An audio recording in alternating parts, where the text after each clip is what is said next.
राजाओं द्वारा नहीं फैलाया गया।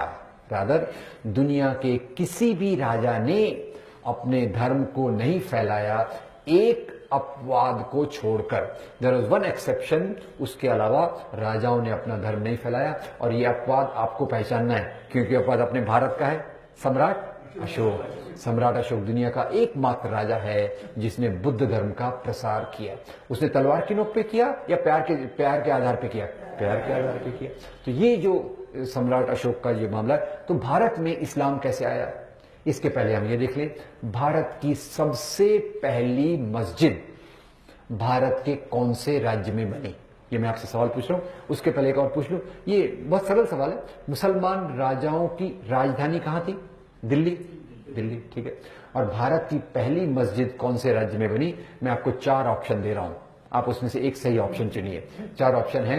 एक तो अपना क्या, महाराष्ट्र, दूसरा दिल्ली, तीसरा उत्तर प्रदेश आगरा, चौथा केरल। कहां बनी है? केरल। वेरी गुड, आपका तो कॉमन से यानी इंटेलिजेंस बहुत है। केरल में कभी किसी मुसलमान राजा का राज्य नहीं था और मस्जिद वहीं बन रही है। कैसे बन रही भाई मस्जिद? क्योंकि मस्जिद उस समय ऐसा हुआ, केरल में मलाबार के तट पर अरब व्यापारी आते थे। अरब व्यापारी आते थे, अपने साथ वहां की चीजें ले आते थे, खजूर वगैरह। और भारत की जो अच्छी चीजें हैं, आम, केले, मसाले, यहां से लेके जाते थे। राजा को टैक्स मिलता था, राजा भी खुश, लोग भी खुश, व्यापारी भी खुश। अब ये व्यापारी आते रहे, इसके लिए वहां के हिंदू राजा ने मस्जिद बनवाई।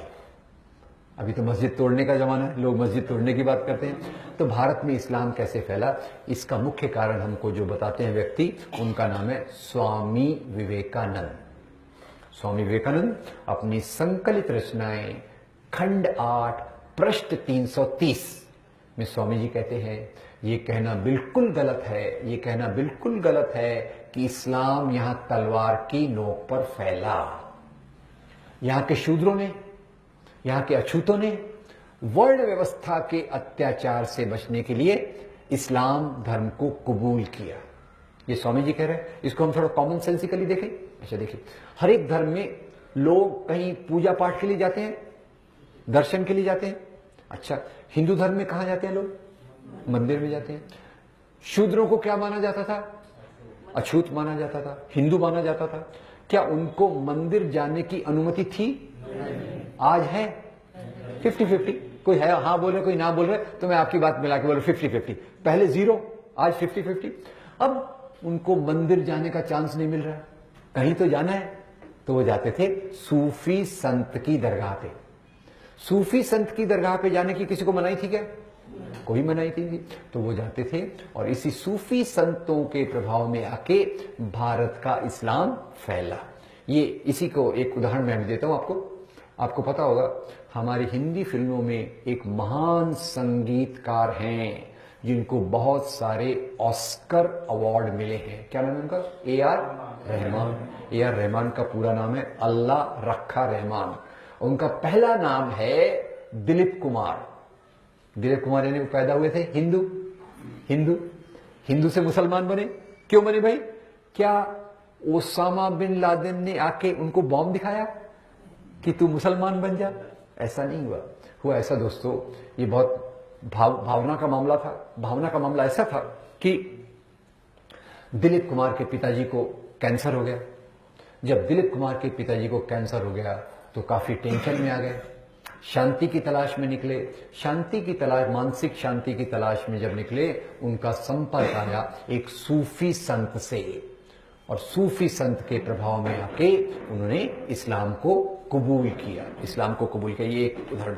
अब ये भारत की जो बात है, इसमें बहुत सारी चीजें हुई, उसके विस्तार में न जाते हुए इतना मैं एक घटना बताना चाहता हूं कि वास्तव में जो बताते हैं कि हिंदू मुसलमान का झगड़ा था, वास्तव में भारत की सभ्यता, संस्कृति, साहित्य, कला, धार्मिक परंपराएं, इनका जो विकास हुआ, ये मेल जोल से हुआ। और ये भी बात मैं आपको जोड़ दूं कि दुनिया में जो भी विकास होता है वो मेल जोल से होता है।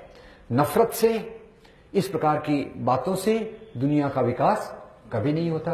और वो मेल जोल की कुछ बातें मैं आपको बता दूं। और इसमें सबसे पहला मैं अपनी ये निजी एक्सपीरियंस बताता हूं। आपको पता होगा हिंदी फिल्म में एक और बड़े हिंदी फिल्म में तमिल फिल्म के बहुत बड़े एक्टर हैं, कोई कोई हिंदी फिल्म में भी आते हैं, कमल हसन। ठीक, कमल हसन। आपने बोला कमल हसन, मैंने बोला कमाल हसन, और चौथा उनका नाम है कमल हासन। कंफ्यूज है, डोंट वरी, कंफ्यूजन में निकाल देता हूं। मैं कंफ्यूज था, ये कमल है कि कमाल है, हसन है कि हासन है, मैं बड़ा कंफ्यूज।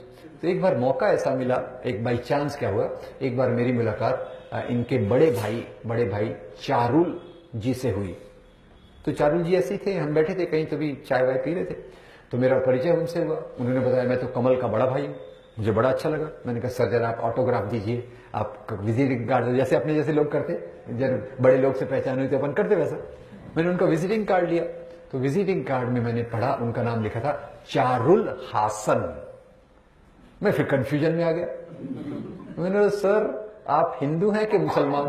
अरे बोले चारुल, मेरा नाम चारुल है, हम तो हिंदू हैं, मेरे भाई का नाम कमल है। मैंने कहा फिर ये बात तो ठीक है, पर ये बीच में फिर हासन क्या आ गया?